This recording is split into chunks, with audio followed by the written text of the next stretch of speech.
Walking, that thing we all do every single day, but some do it more than others. Today I'm gonna tell you how you can incorporate walking into your daily and weekly routine to help you improve your body fat percentage, body recompositioning, and make sure that if you do it long enough and consistently enough, you can actually walk yourself to 10% body fat. First thing we need to understand is we need to understand the science behind fat loss, which boils down to energy coming in versus energy going out.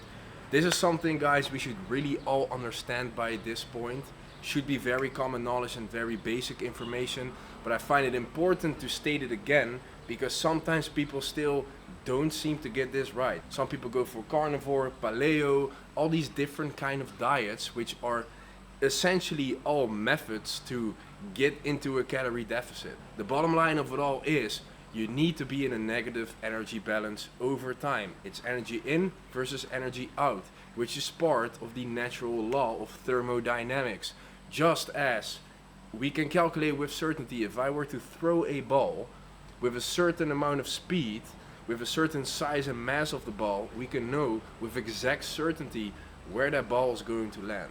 Just like we have laws within the external world of ourselves, there are as well laws within the internal world of ourselves. We're just part of this universe. We're not something totally magically different or detached from it. There are laws that go within our body that we can use to our advantage to track the right data to then get a certain outcome when it comes to our appearance and health. And when it comes to walking yourself to 10% body fat, you need to understand the science behind fat loss, which is understanding that it all boils down to energy coming in versus energy going out. So basically, you need to be burning more calories than you are consuming on a day-to-day basis over time. And walking burns calories too, but it doesn't actually burn that much. But if you do enough of it for a long enough time, it can actually make a massive difference. But there are a few variables that come into place that determine how much calories you are actually burning when you are walking. First one being, how fast are you walking? Are you walking moderate pace, slow pace, fast paced? Are you walking at an incline? How heavy are you as a person? What is your total body weight and how much of that comes from fat mass and how much of that comes from fat-free mass?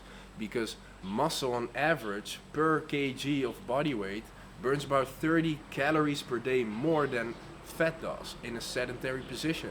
So all of these things already make it a little bit different, and it actually becomes very hard to figure out how much calories you are actually burning on a daily basis. So you need to kind of guesswork and take it all with a grain of salt. But you could use this graph as a general guideline to determine how many calories you are burning when you are walking.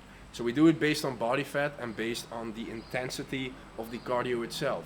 If I look at myself, for example, someone at 90 kg, if I were to walk slightly fast paced, so a little bit faster than a normal person would walking through the city, which is what I typically always do anyway, because I somehow always have the time constraint, then I would kind of fall in between the low to moderate intensity category.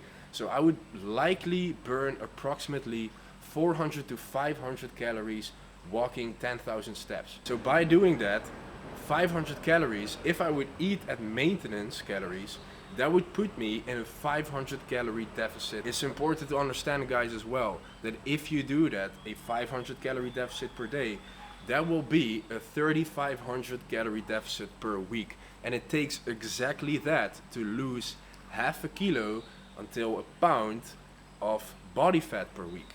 So literally walking those 10,000 steps at that moderate to low intensity pace can literally be the difference between me losing half a kg and staying at maintenance. Do that for long enough and you will be able to reach 10% body fat.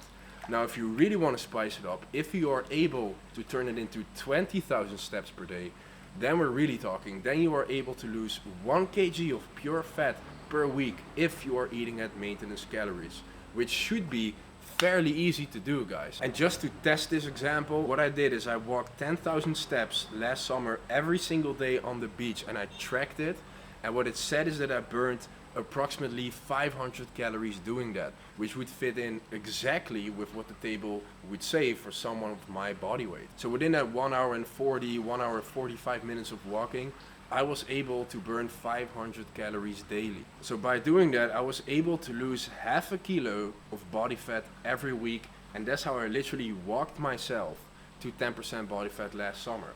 But you gotta understand, nutrition is very important. You can't out-train or out-walk a bad diet.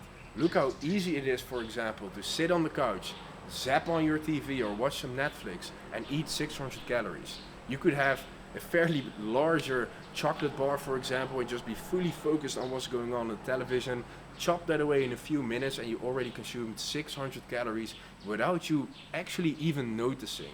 Whereas it would take you more than 10,000 steps for someone my size, more than 1 hour and 45 minutes to walk that off. So if your diet is not in place, you will not be able to walk yourself to 10%.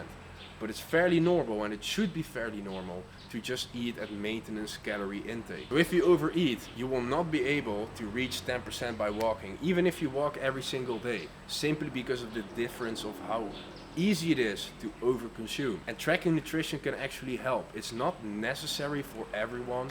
Most likely everyone will already eating approximately at maintenance calories, otherwise you would continuously be gaining weight over time. It doesn't really hurt to track it for a short period of time to make sure that you're on the right track of things. So what you could do if you don't want to track, just do it for a few days. See how much calories you are consuming.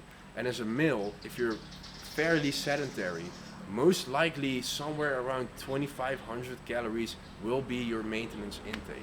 So if you just eat that every single day and incorporate those 10,000 steps, you will likely be losing half a kilo of fat every single day. If not, try to turn it into 20,000 steps. And one of the biggest benefits is that everyone can walk, regardless of where you live and what your time availability is. Everyone should be able to get outside and get some steps in. However, it can become a little bit more different in some situations. For example, during lockdown, during COVID, no one could go outside, and in the Netherlands on average gained 4 kilos during this whole period. And myself too, to be honest, I gained 1 kg of fat over this entire period because I wasn't moving, I'm just sitting around, and you're much more likely to do this. So it's not only moving less but eating more at the same time. And as well, where I'm at right now in Bali, Southeast Asia in general is not really made for walking. It kind of lacks infrastructure. These islands specifically that I'm living at, cities might be a bit different, but on these islands you don't have any sidewalks or anything. It's kind of chaotic outside in the streets. Everyone is moving around on a scooter. So just like in COVID, really here I'm just moving maybe 2,000 steps per day, which is very little. And if I'm not very cautious with my nutrition, I actually gain weight doing that. So since I'm also cutting right now, I'm not that lean, it's not that bad either, but we're not at 10% yet, which is what I'm gonna be going to for the summertime. Every single day I make sure I hit those 10,000 steps on the treadmill at the gym. Or else, and have a big time constraint, I will hop into this pool and I'll swim for 30 to 40 minutes. Just to make sure that I get some movement in, which is really going to help and contribute to this fat loss process. Because if you're not moving, even for someone at 90 kg like myself, I'm seriously struggling to get leaner to the point where I don't even want to go below 2,000 calories. That's not really a nice place to be in. It's much nicer to say I'm gonna eat 2,000 to 2,200, 2,300 and just lose fat by getting those steps in every single day. It's much easier, much more sustainable, and by doing it this way in the long run, every time it's time to cut down again, because let's be honest, you'll probably want to cut down multiple times for some moment or event in the future, you're gonna have a positive outlook on it instead of thinking, fuck me, here we go again. This is the only way that I know, and it's straight up suffering. When actually it doesn't really have to be that way. And this in particular is what I really like about Spain and Europe in general, especially being here in Southeast Asia, the majority of the time in winter times, being able to go there in the summertime, walk through these old towns, walk on the beach, walk on the boulevards.